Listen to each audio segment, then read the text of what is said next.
예수님께서는 제자들에게 내가 떠나는 것이 너희에게 유익이다 라고 하셨습니다. 왜 그렇습니까? 그래서 예수님께서 아버지께로 가시면 우리에게 또 다른 보혜사이신 성령님을 보내어 주실 수 있기 때문입니다.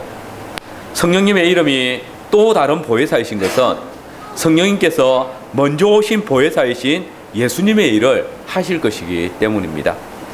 하늘에 오르신 예수님께서는 약속하신 대로 또 다른 보혜사이신 성령 하나님을 이 세상에 선물로 보내어 주셨습니다.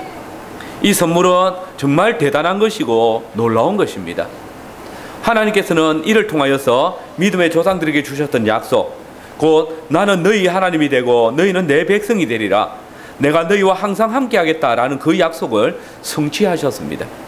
뿐만 아니라 우리로 이 패역하고 혼란스러운 세상 가운데서 구속하여 주실 뿐만 아니라 교회가 사단의 공격을 이기고 능히 이 세상 가운데에서 믿음의 삶을 살아갈 수 있도록 도와주십니다.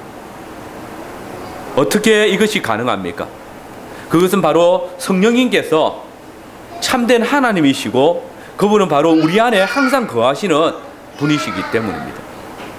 우리가 하나님의 성전으로 또 주의 몸된 교회로 살아가는 한 그분은 항상 우리와 함께 하시고 우리를 도와주실 것입니다.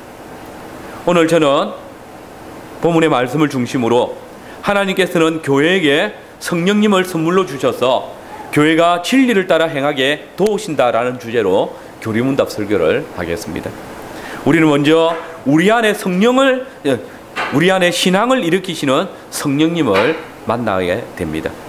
오늘 교리문답 29문답은 먼저 우리가 어떻게 그리스도께서 당신의 살과 피로 값주고 사신 구속에 참여해야 되는지 질문하면서 바로 그의 보내신 성령님께서 그리스도의 구속을 우리에게 효력 있게 적용시켜 주심으로써 가능하게 되어졌다라고 답하고 있습니다. 여러분, 이 말은 하나님께서 예수님을 통해서 이루어 놓으신 구속의 역사이지만은 이 구속의 역사가 성령 하나님의 사역이 없이는 우리에게 아무런 효력이 없다는 것을 의미하는 것입니다. 여러분, 그러면 성령님께서는 예수 그리스도께서 이루어 놓으신 구속의 사역을 어떻게 우리에게 효력 있게 적용시켜 주시는 것입니까? 그 답은 오늘 교리문답 30문답에 있습니다. 우리 같이 30문답을 읽겠습니다. 같이 읽겠습니다. 성령님은 사신 구속을 우리에게 적용시키는 것은 우리 안에 우리를 그리스도와 연합시키심으로 말미암습니다. 일반적으로 많은 교회들이 성령님을 그냥 신비한 능력 또는 신비한 기운 정도로 생각을 합니다. 그래서 성령 충만을 받는 것은 우리가 방언을 하고 또 사람들의 질병을 치료하는 그런 능력을 받는 것이다 생각합니다. 그러나 여러분, 성경을 보시면 성령님을 보내어 주실 것이라고 약속하셨던 예수님께서는 한 번도 성령님께서 우리에게 은사나 능력을 주시는 분이다라고 말씀하지 않습니다. 복음서에서 유일하게 성령을 보내주시겠다고 약속하는 본문이 요한복음 14장에서 16장을 보시면 예수님께서 당신이 보내실 성령님에 대해서 하실 일에 대해서 많이 말씀하고 계시는데 그것은 전부 예수님과 관련되어진 일뿐입니다. 예수님께서 하시던 그 일을 성령님께서 또 하실 것이다. 예수님께서 하셨던 그 말씀을 성령님께서 너희에게 생각나게 하실 것이다. 너희가 예수님께서 하신 그 일을 하려고 할 때에 두려워 마라. 성령님께서 너희로 말할 것을 생각나게 할 것이다. 그래서 우리의 신앙 고백도 성령님은 예수님의 구속을 우리에게 적용시키시는 분이다라고 그렇게 증거하고 있는 것입니다. 먼저 성령님께서는 우리 안에 믿음을 일으키시는 분이십니다. 실상 죄악된 인간은 하나님의 구속의 역사를 듣지만은 온전히 깨달을 수 없고 보지만은 제대로 믿을 수 없습니다. 예를 들어서 우리 중에 예수님을 믿기 전에 하나님께서 천지를 창조하셨다라는 그 말씀을 믿었던 사람은 아마도 한 명도 없었을 것입니다. 예수님을 믿기 전에 예수님께서 죽은 자 가운데서 부활하셨다는 것을 믿는 사람은 고사하고 그것을 아주 조롱하며 또 이것은 그야말로 기독교인들의 광신이 드러낸 것이다라고 생각할 것입니다. 그러나 여러분 생각해 보십시오. 여러분이 예수님을 믿는다고 고백하는 순간에, 예수님을 그리스도로 영접하는 순간에 이 믿기지 않던 사실들이 아무런 의심 없이 믿어집니다. 이것이 신비한 일입니다. 그러나 여러분, 이것이 바로 성령 하나님의 사역입니다. 성령 하나님께서 하늘의 비밀을 우리에게 깨닫게 하셨기 때문에, 성령께서 우리에게 믿음을 일으키실 때에 그 놀라운 신비가, 그 놀라운 비밀들이 우리에게 믿어지게 되는 것입니다. 고린도전서 2장 12절 이하의 말씀에 보시면, 하나님의 역사와 구속 역사는 사람의 지혜의 말로는 깨달을 수 없으며 오직 성령의 가르침을 통해서 깨닫게 되어진다라고 말하고 있습니다.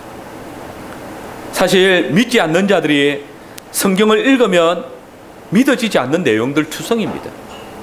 하나님의 천지 창조부터 시작해서 인간의 타락과 구속, 또 출애굽 때 있었던 10가지 재앙이나 홍해 사건, 여리고성이 무너진 사건이나 태양이 하늘에서 멈춘 사건이나 예수님께서 동정녀의 몸에서 태어난 일이나 오병이어로 5,000명의 사람을 먹이신 사건, 물 위로 걸으시고 또 말씀으로 풍랑을 잠잠케 하니 죽은 자를 살리시고 또 당신이 친히 죽은 자들 가운데서 부활하신 일, 예수님께서 성천하신 일, 사실 이 모든 사실들을 믿는 것은 쉬운 일이 아닙니다. 더욱 하나님의 지혜라 일컬어지는 예수님의 성육신 사건을 육신에 속한 사람들이 듣는다면 과연 얼마나 믿을 수 있겠습니까? 하나님을 배반해가지고 하나님께 원수가 되어진 인간들을 하나님께서 구원하시기 위해서 친히 인간의 몸을 입으셨다. 그 원수된 자들을 구원하시기 위해서 당신 자신이 그 원수들의 죄를 대신 지고 고난을 당하며 대신 죽었다. 자기 생명을 들여서 살리려던 자들에 의해서 사형 선고를 받고 저주의 십자가에 못 박혔다. 여러분, 이게 전지전능하신 하나님의 지혜다라고 바울은 소개합니다. 이해가 되겠습니까? 여러분이 전지전능하다면 이렇게 자기 원수를 위해서 자기 아들을 대신 내어주겠습니까? 원수를 대신해서 고난을 당하고 죽임을 당하게 하시겠습니까? 그 전지전능한 지혜로, 능력으로 다른 지혜를 낼 수도 있지 않습니까? 그 전능한 능력으로 자기 아들을 죽이지 않고도 일할 수 있는 방법이 많지 않겠습니까? 십자가에 못 박히도록 내버려 두지 아니하시고 도리어 사람들을 구원할 방법이 없었다는 말입니까? 근데 여러분, 우리가 불신자로 있을 때는 도무지 믿어지지 않았던 이 일들이 하나님의 백성이라 일컫던 유대인들조차도 이건 미련하다고 어리석은 일이라고 말했던 그 복음을 세상의 지혜로운 자들은 도무지 이해할 수 없는, 세상의 관원들조차도 믿을 수 없는 우리 주 예수 그리스도의 십자가 사건을 2000년 후에 살아가고 있는 지금 저와 여러분들이 예수님을 믿고 또 우리의 구주라고 고백하고 있습니다. 왜 그렇습니까? 도대체 우리에게 어떤 변화가 있었기에 이 예수를 우리의 주와 그리스도라고 믿고 고백하는 것입니까? 그것은 우리가 세상에서 온 영을 받지 아니하고 하나님께로부터 온 영을 받았기 때문입니다. 하나님의 성령께서 우리에게 오셨을 때 우리 안에 하나님의 말씀, 곧 우리 주 예수 그리스도의 복음을 믿을 수 있는 믿음을 일으켜 주셨기 때문에 가능한 것입니다. 여러분, 복음을 믿는 것은 인간의 지혜나 어떤 노력으로 불가능합니다. 그리스도의 복음은, 하나님의 구원의 지혜는 오직 성령으로 거듭난 자만이 듣고 깨달을 수 있습니다. 우리 주 예수 그리스도께서 십자가에서 죽으심을 통해서 우리를 죄와 사망의 권세에서 구속하셨다. 이 단순한 복음, 이것은 육신에 속하여서 땅의 일만 생각하는 자들은 도무지 믿어지지 않는 것입니다.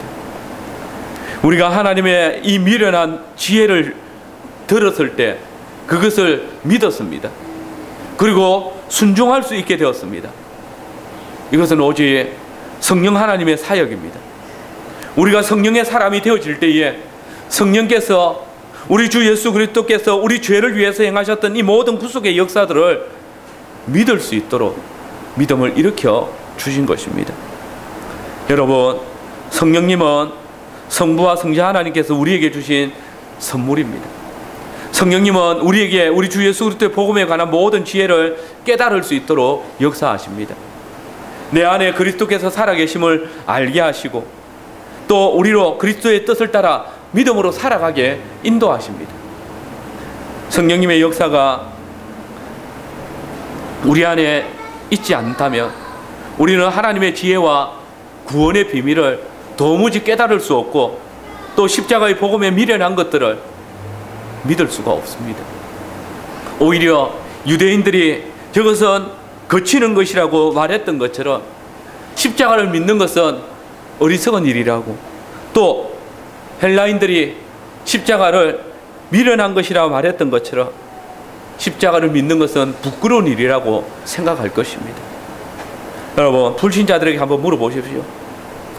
일요일날 재미있는 TV도 보지 않고 이 딱딱한 의자에 1시간, 2시간 앉아서 재미없는 설교 듣고 멋진 바캉스나 또 여행 갈 돈이 없다고 아끼는 사람이 수입의 많은 부분들을 아낌없이 헌금하고 많은 시간 들여서 교회를 위해서 봉사하고 헌신하고 있는 그런 모습들을 어떻게 생각하겠습니까?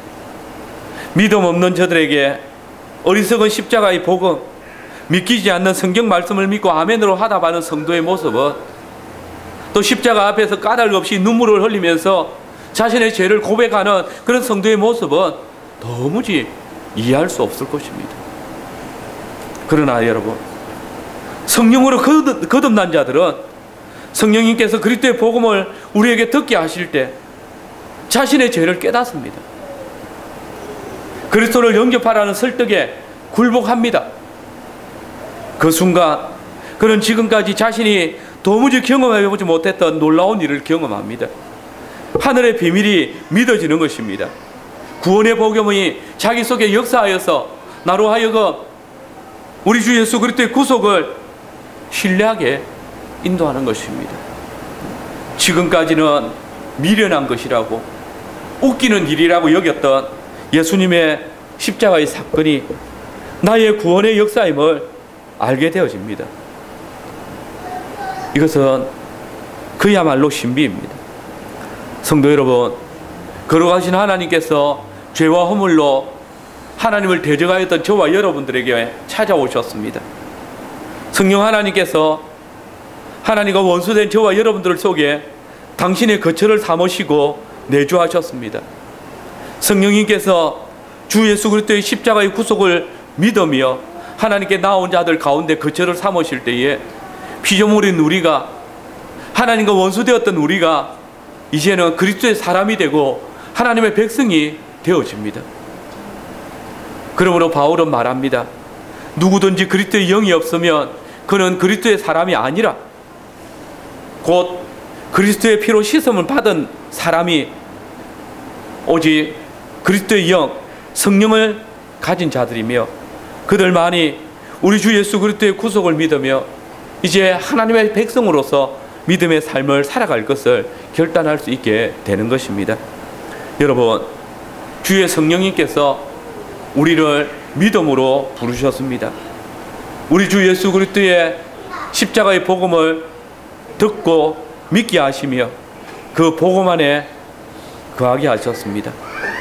이제 오순절날에 부어지신 그리스도의 영, 그 성령이 여러분 안에 거하심으로써 주의 비밀한 복음을 깨닫고 더욱 주와 함께 자라가길 바랍니다. 물론 우리가 복음을 듣고 성령으로 변화되었다고 해서 다 온전한 자가 되는 것은 아닙니다. 이 변화는 절대적인 것이 아니라 근본적인 변화입니다. 우리가 이전에 죄로 생각하던 것들을 떠나서 하나님의 말씀을 생각하게 되고, 남을 미워하던 데서 떠나서 이웃을 사랑할 수 있게 되고, 남의 것을 도둑질하던 데서 떠나서 남의 쓸 것을 돕는 자들이 되는 것, 또 악한 말을 하던 입에서 또 이제 선한 말을 힘쓰며 또 그리스도의 복음을 전하는 입으로 변화되어지는 것, 이런 변화들이 우리에게 일어나는 것입니다. 그래서 바울은 갈라디아서 5장에서 이 갈라디아 사람들에게 성령의 열매에 대해서 말하기 전에 15절에 보시면 갈라디아 교회 안에 성도들끼리 서로 물고 먹는 자들이 있었다고 합니다. 그러면서 16절에 내가 이르노니 너희는 성령을 쫓아 행하라. 그리하면 육체의 욕심을 이루지 아니하리라 라고 했습니다. 분명 갈라디아 교회 성도들도 복음을 믿고 성령을 받았지만 그 중에는 아직도 성령을 쫓아 행하지 못하고 육체의 욕심을 따라 행하는 자들이 있었다는 말입니다. 그래서 17절을 보면 육체의 소욕은 성령을 거스리고 성령의 소욕은 육체를 거스리나니 이 둘이 서로 대적함으로 너희의 원한 것을 하지 못하게 하려 함이라 했습니다. 즉 바울은 우리가 비록 성령의 사람이 되어졌지만은 이전에 우리가 거하였던 육체의 소욕이 여전히 우리 안에 남아있기 때문에 또 욕심을 따라가기도 된다는 것입니다. 그러나 여러분, 분명한 것은 우리의 신앙은 성령 하나님께서 일으키신 참 신앙입니다. 그리고 이 신앙은 우리에게 이제 전쟁을 요구합니다. 성령께서 우리에게 일으킨 신앙은 이제 우리로 육체의 소욕에 대하여서 전쟁을 하게 하는 것입니다. 우리 안에 여전히 남아있는 육체의 소욕을 성령께서 심어주신 그 성령의 소욕으로 이겨서 물리치도록 하는 것입니다. 그래서 자신의 모든 삶을 성령의 열매가 맺어지기를 구하고 또 그렇게 살아가게 되는 것입니다. 육체의 소욕이 성령의 소욕을 억누르고 열매 맺는 것을 방해해도 이 방해를 싸워 이김으로써 성령의 열매를 맺어가야 합니다. 이것이 우리가 점점 그리스도 안에서 자라가는 것이고 이것이 우리가 그리스도의 영광에 나아가는 것입니다. 성령 하나님께서 바울을 통해서 너희가 성령을 쫓아 행하라고 명령하십니다. 성도가 그 자신에게 주어진 삶 속에서 부지런히 우리 안에 거하는 육체의 소욕을 대적하고 성령의 소욕을 따라 살아갈 때에 성령의 열매들이 풍성하게 맺혀지게 될 것입니다. 여러분의 가정에서 또 직장에서 학원에서 여러분들이 행하는 모든 가운데에서 또 여러분의 이웃 간의 관계에서 성령의 열매들이 나타날 것입니다. 주의 성령께서 우리의 신앙을 견고히 자라가게 할 때에 여러분의 삶 속에 성령의 열매들이 많이 맺혀질 수 있기를 바랍니다. 두 번째로 성령님께서는 교회를 그리스도와 연합하게 하십니다. 성령님께서는 죄인들을 복음으로 부르시고 또 부르신 자들을 그리스도와 연합하게 합니다. 여러분, 그리스도의 복음을 받은 자들은 그리스도와 연합한 자들입니다. 그래서 바울 사도는 이렇게 고백합니다. 우리 주보에 있는 갈라디아서 2장 20절을 같이 한번 읽어보겠습니다. 같이 읽겠습니다. 내가 그리스도와 함께 십자가에 못 박혔나니 그런즉 이제는 내가 산 것이 아니요 오직 내 안에 그리스도께서 사신 것이라. 이제 내가 육체 가운데 사는 것은 나를 사랑하사 나를 위하여 자기 힘을 버리신 하나님의 아들을 믿는 믿음 안에서 사는 것이다. 여러분, 그런데 우리가 이렇게 그리스도와 연합하여 살게 되는 것이 바로 성령 하나님의 사역입니다. 그러므로 바울은 오늘 본문에서 너무나 분명하게 선포합니다. 고린도전서 6장 17절입니다. 주와 합한 자는 한 영이니라. 19절을 보십시오. 너희 몸은 너희가 하나님께로 받은 바 너희 가운데 계신 성령의 전인 줄을 알지 못하느뇨. 너희는 너희의 것이 아니라. 그런데 이것이 바로 이미 예수님께서 성령님을 보내주실 때에 우리에게 하셨던 말씀입니다. 요한복음 14장 15절 이하의 말씀에 보면 예수님께서는 제자들에게 내가 아버지께 구하겠으니 그가 또 다른 보혜사를 너희에게 주사 영원토록 너희와 함께 있게 하시리니 저는 진리의 영이라. 세상은 능히 저를 받지 못하나니 이는 저를 보지도 못하고 알지도 못함이라. 그러나 너희는 저를 아나니 저는 너희와 함께 거하심이라 또 너희 속에 계시겠습니다 라고 했습니다. 그런데 20절을 보면 그날에는 내가 아버지 안에 너희가 내 안에 내가 너희 안에 있는 것을 너희가 알리라 라고 합니다. 무슨 말입니까? 우리가 이렇게 그리스도 안에 그리스도께서 내 안에 연합하는 것은 바로 성령 하나님께서 우리에게 복음을 깨닫게 하셔서 그리스도를 영접하게 하실 때 내가 그리스도 안에 그리스도가 내 안에 거하시는 것입니다. 성령님께서 우리와 그리스도를 이렇게 연합하게 하시는 것입니다. 그런데 여러분, 성도와 그리스도의 연합이 가장 분명하게 나타나는 것이 바로 교회입니다. 거룩한 하나님의 성전입니다. 여러분, 성전이 무엇입니까? 그것은 하나님께서 그의 백성들과 함께 하신다는 표징입니다. 그런데 성령 하나님께서는 성전을 지을 때 아무 사람이나 들어서 짓도록 하지 않았습니다. 하나님께서 택하여 부르신 자들에게 성령을 충만히 부어주셔서 그로 하여금 성막, 곧 하나님께서 그 백성들과 함께 연합할 집을 짓도록 하셨습니다. 하나님께서 시내산에서 그 백성들에게 거룩한 하나님의 법을 명하신 후에 당신이 그 백성들과 함께 거하실 성막을 지으라고 하셨습니다. 그때 하나님께서는 유다지파 부사렐과 단지파 오홀리압에게 하나님의 신, 곧 성령을 충만하게 부어주셔서 그들로 하여금 하나님의 집 성막을 공교히 짓게 하셨다라고 기록하고 있습니다. 실상 이들이 다른 사람들보다 더 거룩하거나 또 하나님의 집을 짓기에 더 합당한 자들이 아닙니다. 물론 그들이 다른 사람들보다 집을 짓는 일에 능숙한 자일 수는 있습니다. 천을 짜고 배를 만드는데 노련한 사람일 수도 있습니다. 그러나 그런 재주를 가졌기 때문에 그들이 하나님의 집을 짓는데 부르심을 받고 또 그런 하나님의 집을 꾸미는데 능한 자들이 되는 것이 아닙니다. 하나님께서 자기 백성과 함께 하시기 위해서, 연합하시기 위해서 주의 성령을 부사렐과 오홀리압에게 부어주시고 그들로 하여금 자기 백성과 함께 하실 집을 짓도록 하신 것입니다. 이 원리는 신약에서도 마찬가지로 나타납니다. 사도행전 2장을 보십시오. 거기 보면 오순절날 하나님께서는 예루살렘에 모인 제자들에게 성령을 충만히 부어주셨습니다. 그런데 그때 성령의 충만함을 받은 베드로가 모인 무리들에게 설교를 하고 그 설교를 들은 약 3,000명의 사람들이 회개하고 세례를 받았습니다. 교회 안에 들어왔습니다. 그리고 그리스도의 몸에 연합하였습니다. 여러분, 베드로나 제자들이 어떤 사람입니까? 그들은 대부분 갈릴리에서 고기 잡던 사람들이나 한국과는 거리가 먼 지극히 평범한 자들이었습니다. 다른 사람들보다 뛰어난 것이나 율법에 있어서 더 나은 것이 하나도 없었습니다.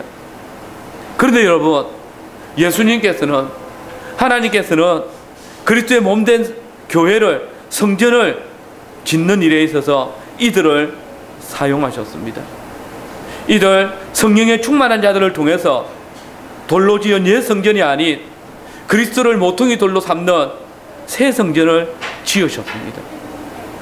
지극히 평범한, 아니 학문이라고는 없던 부족한 자들이 성령의 충만함을 입었을 때에 놀라운 변화를 입어서 주의 집을, 주의 교회를 세워 가시는 것입니다. 베드로, 그리고 그때 그리스도의 이름으로 세례를 받고 회개하며 성령의 선물을 받은 성도들은 어떻게 되었습니까?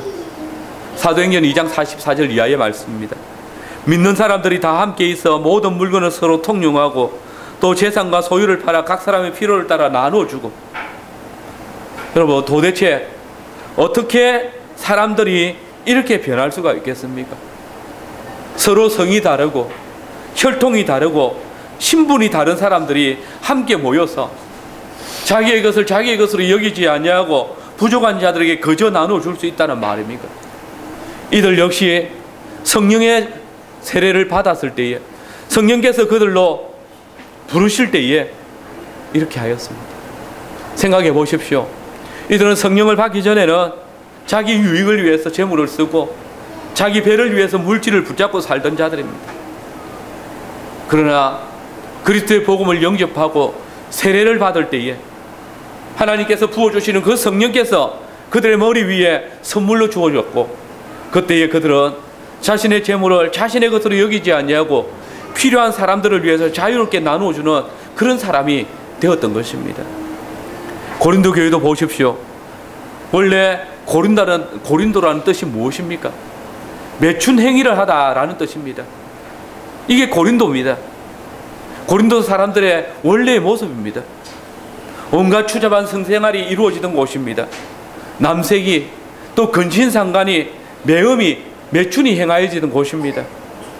그러나 보십시오. 하나님께서 바울을 통해서 그곳에 복음의 말씀이 전파되게 하시고 또 복음을 영접한 자들 위에 성령님이 임하셨을 때 그 모든 자들이 하나님의 성령 안에서 씻음과 거룩함과 의롭다 하심을 얻게 되었습니다.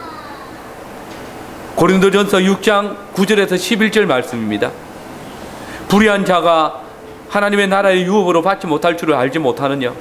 미혹을 받지 말라. 음란하는 자나 우상 숭배하는 자나 간음하는 자나 탐색하는 자나 남색하는 자나 도적이나 탐남하는 자나 술 취하는 자나 후욕하는 자나 토색하는 자들은 하나님의 나라를 유업으로 받지 못하리라. 너희 중에 이와 같은 자들이 있더니 주 예수 그리스도의 이름과 우리 하나님의 성령 안에서 씻음과 거룩함과 의롭다 하심을 얻었느니라. 불의한 자, 미혹을 받고 엄난한 자, 우상 숭배하는 자, 간음하는 자, 탐색하는 자, 남색하는 자, 도적들, 탐남하는 자, 술 취하는 자, 후욕하는 자, 토색하는 자. 이게 고린도 교회 성도들의 모습이었습니다. 이전의 모습이었습니다. 그러나 주 예수 그리스도의 이름과 하나님의 성령께서 그들을 깨끗이 씻기시고 거룩함에 어렵다 하심을 얻게 하여 주셨습니다. 그리스도의 복음이 주의 성령이 그렇게 하셨습니다. 성령님께서 고린도 교회 성도들의 중심에 당신의 거처를 삼으셨을 때 그들의 온 삶이 바뀌어진 것입니다. 그때 그들에게 놀라운 말씀이 선포되어집니다. 너희 몸은 너희가 하나님께로부터 받은 바 너희 가운데 계신 성령의 전인 줄을 알지 못하느냐. 너희는 너희의 것이 아니야. 여러분, 이 시간 우리가 이 성령님을 선물로 받았습니다. 누가 저와 여러분 같이 패역하고 악한 인생들에게 성령님을 선물로 주시겠습니까? 바로 죄와 사망의 권세를 이기시고 부활 성천하신 우리 구주 예수님이십니다.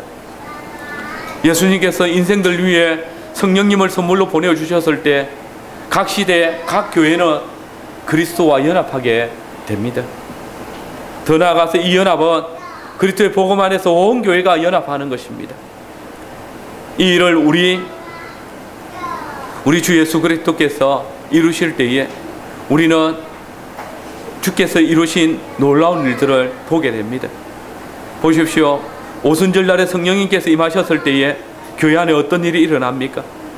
제자들이 자기들이 지금까지 전혀 배우지 못했던 다른 방언을 말합니다. 성령님께서 그리스도의 복음을 전파하고 그 복음을 믿는 자들을 하나로 연합하게 하시기 위해서 이 일을 행하시게 한 것입니다. 더 나아가서 주의 복음이 선포되어졌을 때에 하나님의 거처가 되어질 때에 교회는 하나님의 거하시는 전이 되었습니다. 그리스도께서 머리가 되시고 우리는 그리스도와 연합한 그분의 몸이 되어집니다. 그리스도께서 모퉁이대로 되시고 우리는 모퉁이 돌을 중심으로 하나님의 집을 지어가는 성전 돌들이 되었습니다. 그래서 내 것을 내 것으로 여기지 아니하고 필요한 자들에게 채워줄 수 있게 되는 것입니다. 더 나아가서 이 연합은 그리스도의 복음 안에서 온 교회가 연합하는 것입니다.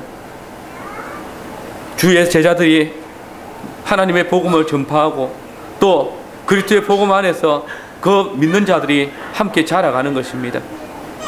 사도행전 1장 8절의 말씀에 보시면 제자들은 성령이 임하시면 예루살렘과 유대와 사마리아 땅끝까지 이르러서 그리스도의 복음을 전파하라는 예수님의 명령을 받았습니다.